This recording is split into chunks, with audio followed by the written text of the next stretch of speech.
Oke, selamat datang kembali. Nah, sebelumnya perkenalkan, nama aku Sri Agustini atau bisa dipanggil Kak Sri.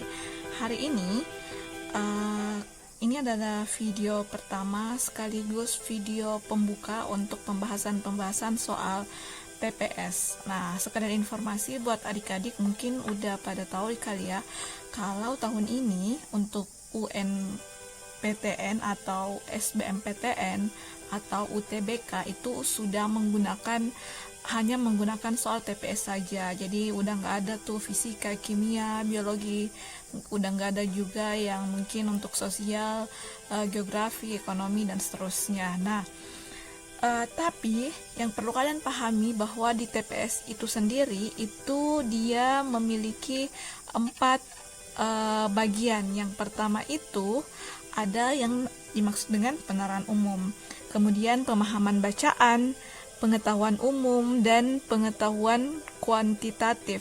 Nah, mari kita bedah beberapa bagian sebelum kita masuk nanti membahas satu persatu ya. Nah, penerapan umum. Jadi di penerapan umum ini dia soal-soalnya itu seputar simpulan logis, penerapan analitik, ataupun dia figural. Jadi di soal TPS sendiri ini dia mencakup ketiganya ini. Untuk contoh soalnya nanti aku akan bahas di video selanjutnya. Di sini saya akan menjabarkan aja apa-apa aja sih yang akan masuk di soal TPS ini. Kemudian pemahaman bacaan. Jadi tes kedua itu adalah, atau bagian kedua dari TPS itu adalah pemahaman bacaan. Nah, di pemahaman bacaan ini itu dia membahas tentang tata bahasa, kebahasaan, wacana. Jadi di situ bahasa Indonesia banget lah. Jadi nggak mungkin ya, tapi soal-soalnya itu seputar EYD. Jadi ada kata-kata yang mungkin kalimat sumbang dan seterusnya, itu untuk pemahaman bacaan. Kemudian yang ketiga itu adalah pengetahuan umum. Nah, pengetahuan umum ini dia soalnya itu cukup banyak.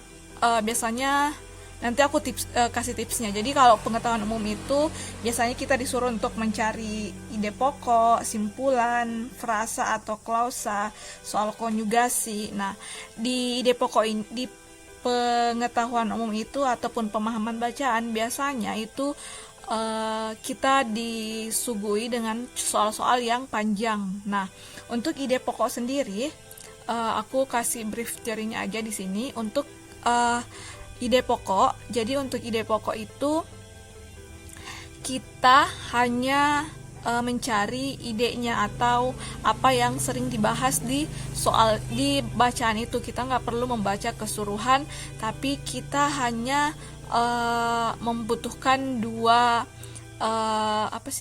dua kemampuan, yaitu scanning dan skimming. Jadi kalau nanti aku perlihatkan juga gimana cara scanning dan skimming dengan baik, oke? Nah, kemudian yang keempat itu tidak lain adalah pengetahuan kuantitatif. Nah, ini banyak matematikanya lah ya, tapi nggak terlalu ribet seperti matematika dasar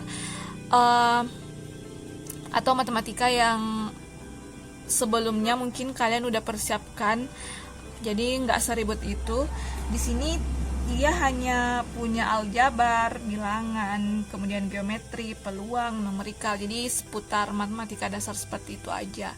Nah, mungkin sekian dulu untuk video kali ini. Jadi untuk TPS sendiri itu terdiri atas keempat ini ya.